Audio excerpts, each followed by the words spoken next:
Day. Joining us now in the studio, Major General Janson Boyles. He's the Adjutant General of the Mississippi National Guard. Thanks for joining us today, Major General.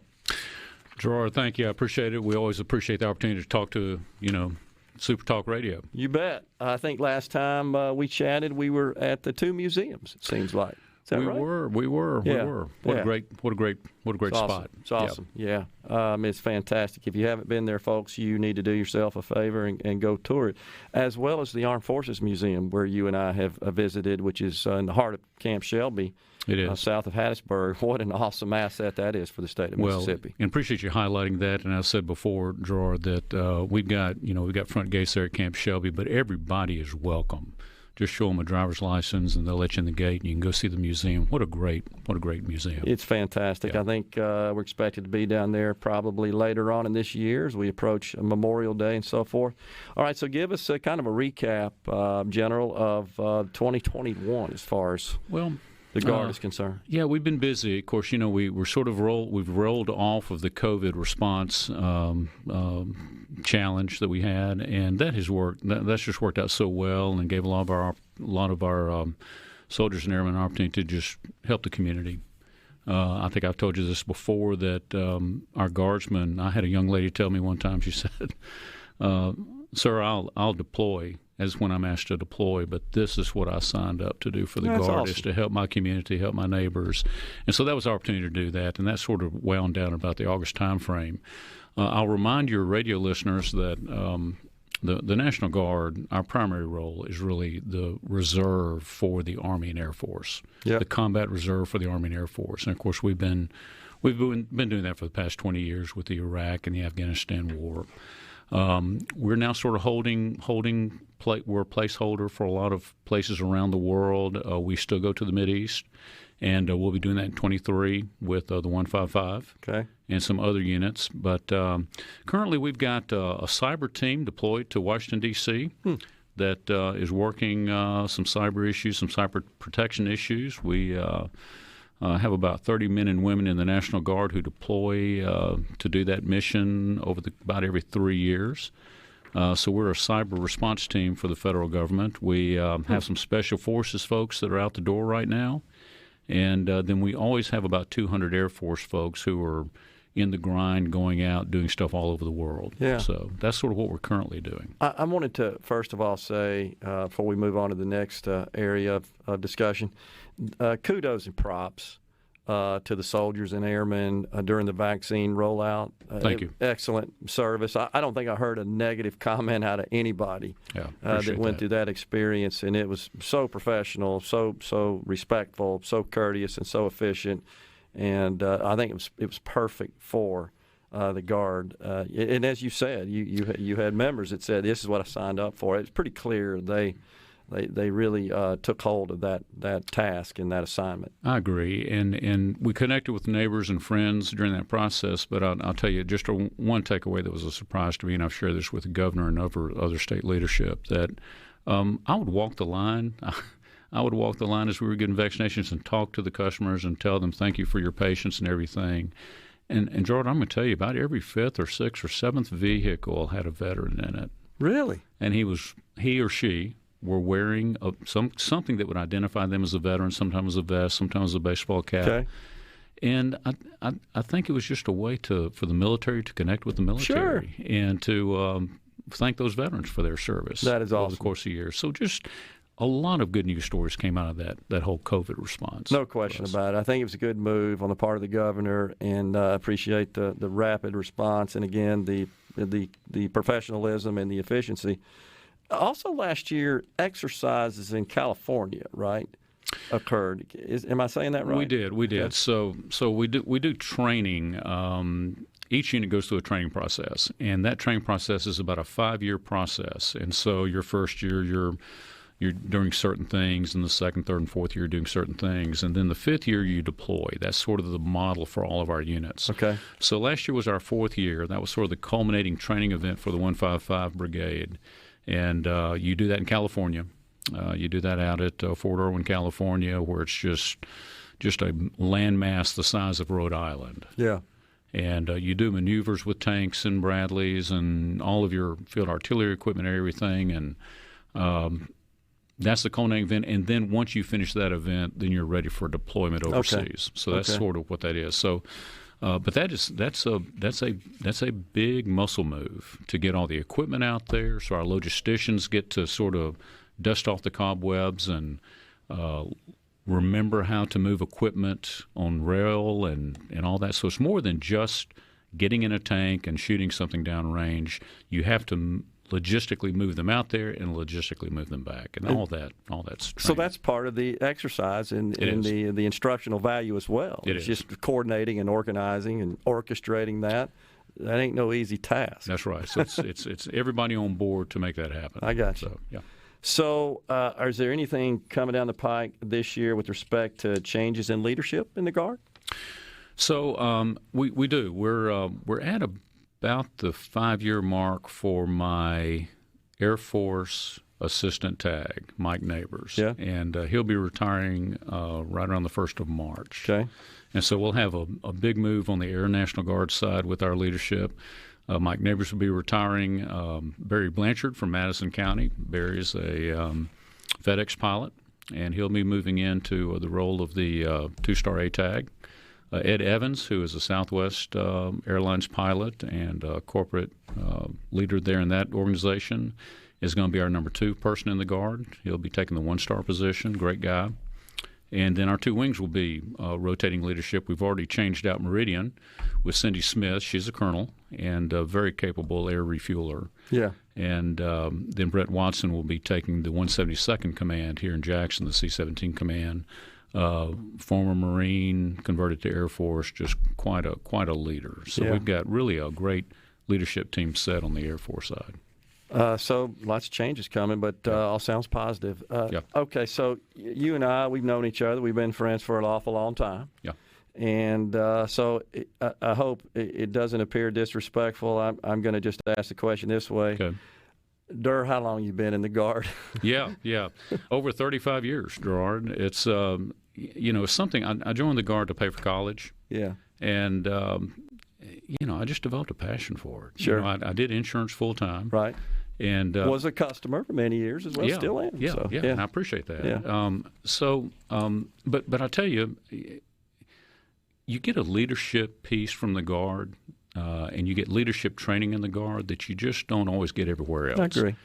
And I was hungry for that. Became passionate about it. Made great friends in the Guard, and so it's just very rewarding to be in it. Well, so, you stick with it, too. Yeah, and so I'm not counting years. It's just being around friends and being able to make a contribution. Do you think that training, that experience, that participation, did that benefit you in your private life and in the private sector? I think so. The Army treats you how to think in compartments, I guess, and so that helped me on my business side to be productive, to be more productive. Again, the leadership piece, I've done some association work and some other things on the insurance side where I applied those leadership lessons that I learned in the Army. Yeah. And I got some education. I got to go to War College and get a master's there. Yeah. I mean, there are just a lot of opportunities that you just don't get on the civilian side that I took advantage of. We got about a minute left. Can you talk about the vaccinations for military personnel? Where does the Mississippi Guard stand, the Air Guard and the Army National Guard? Yeah, we've got everybody's different. We got state employees, federal employees, Air Force uniforms, and Army uniforms. We're about 96, a little over 96% on the Air Force side. The rest of those are waiting on waivers. And so we're just sort of waiting for that process to do. The Army's about 40%, but we've got until June 30 to get the Army vaccinated. Okay. So we're going through a spring session of getting them all vaccinated. Got you. But everyone's stepping up to the plate. What else is in the job jar before we go for 2022? Any legislation you're paying attention to or that you're talking to our leaders about, our lawmakers? So we're an $8 million enterprise for state budget. Okay, yeah. And we bring in about $700 million in federal money, and so there's some very important things that the state funds that sort of enables us to spend the other $700 million, and we can get to that after the break if you want to. Okay. Yeah, we'll talk about that and see where the money's going, where it's coming from, and what you're tracking, because those folks down there at the Capitol listen to the show, so you want to talk to them. Good. We got Major General Janson Boyles. He's the Adjutant General of the Mississippi National Guard. I know, but I digress. We've got Major General Janson Boyles, the Adjutant General of the Mississippi National Guard, in the studio.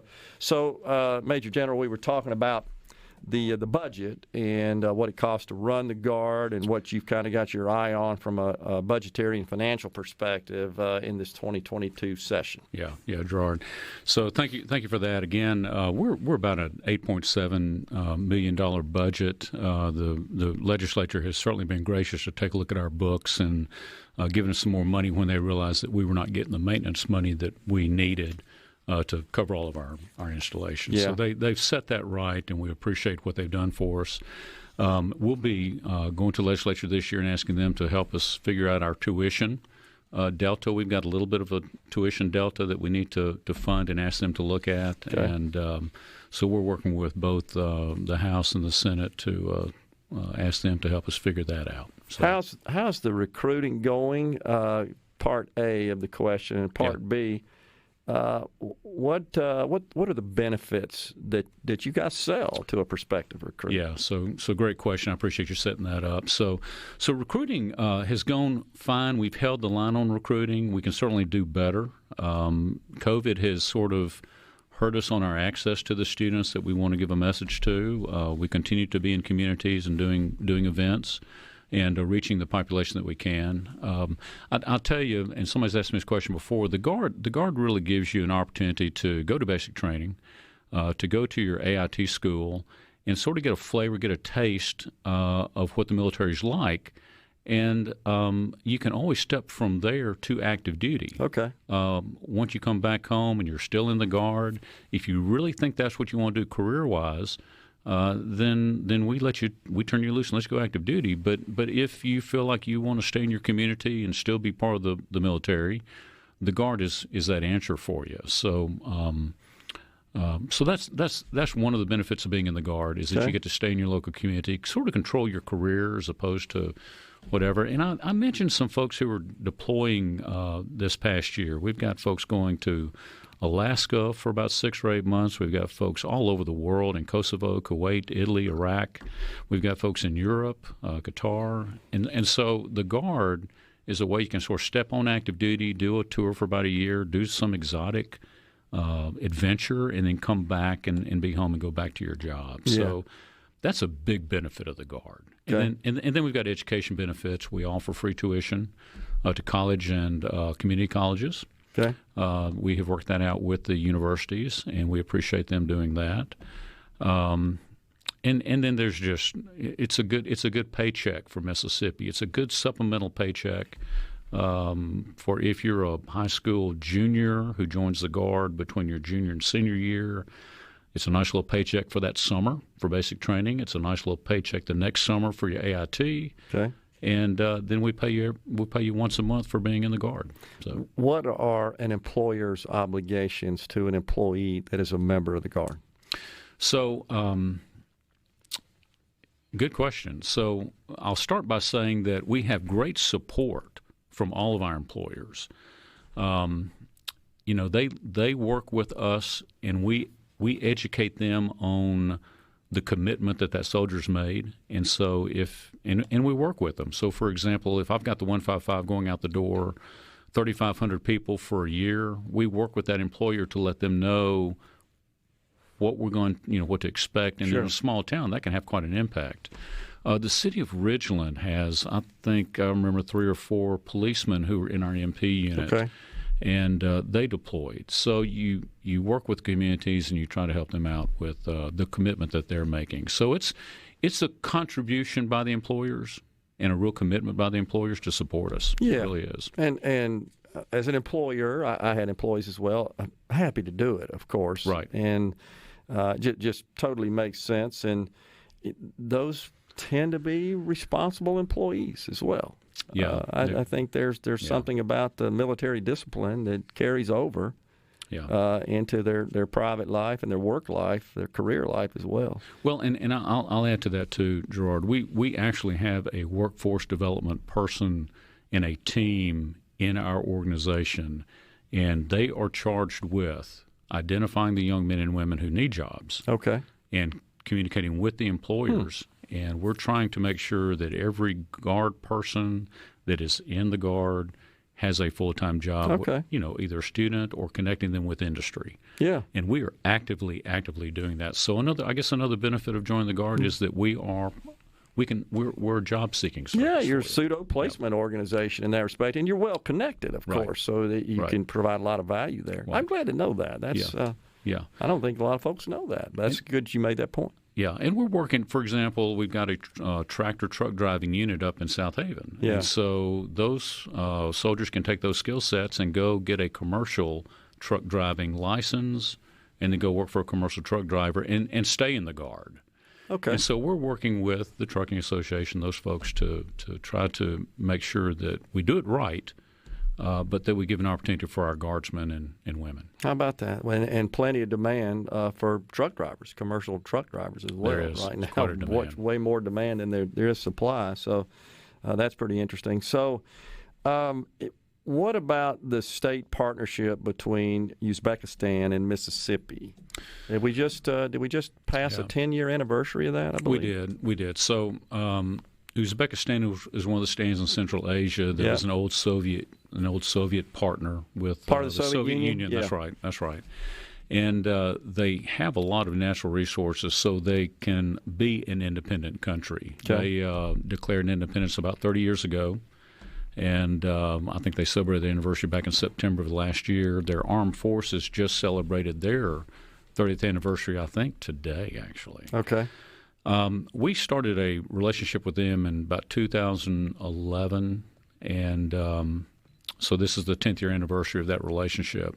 And our relationship goes beyond just military. We have a military relationship where we exchange. Their soldiers come here. We send folks over there to help train them on the American way of doing business in the military. And I will tell you, we take that for granted that everybody does military the way we do it, but they don't. Yeah. And so we help them transition from the old Soviet style of military leadership to the Western style of military leadership, and there's a distinct difference. So we work with them. They have very talented aviators, helicopter pilots, air pilots, and we work with them. They send special forces over here to work with us every spring, and we'll have them here for about 2 to 3 weeks, and we'll train side by side with them. Our special forces guys and their special forces guys will train together. Do you think that's going to continue, this partnership? It will, and I think it's even more important now because of what's going on over there in the Central Asia area. I think Uzbekistan is a key partner for the United States of America, so that sort of makes Mississippi a key partner in that relationship. And I'm very proud to say that we have a great relationship with Uzbekistan. We engage with them diplomatically through our CODEL. We engage with them agriculturally through our Commissioner of Agriculture, believe it or not. Our universities are involved with supporting them in research and academics. And then, of course, we're doing the military-to-military piece. Is there some knowledge exchange and transfer? I'm assuming we benefit from this relationship as well. There are. They have ways of doing things. We have ways of doing things, and we just share. We share those concepts with them. There's a gentleman who's over there helping them develop farm work over there. They used to farm in, I think they were called 30-hectare farms, and we've explain to them they can be more efficient in a 100-hectare farm. That's certainly not a military thing, but if we're bringing all elements of opportunity to bear, it makes my military relationship that much stronger. Well, it sounds like the military relationship, this partnership, facilitated that, essentially. Well, it's a lot of different things going together. The challenges, because Mississippi's had a relationship with Uzbekistan for a long time. Yeah. I want to say Governor Bryant was pretty integral in that as well. He made a trip over there. Yeah. He sure did. Okay. Sure did. Yeah. General, appreciate you joining us, sir. It's always a pleasure having you on the program and learning about what's going on at the Mississippi National Guard. And before we go, we appreciate your service, and we certainly appreciate the service of all the men and women in the Mississippi National Guard, and we look forward to a productive 2022. We'll talk to you soon. Great. Thank you, Gerard. Take care. We'll be back on middays. We got some tickets to give away. Stay with us.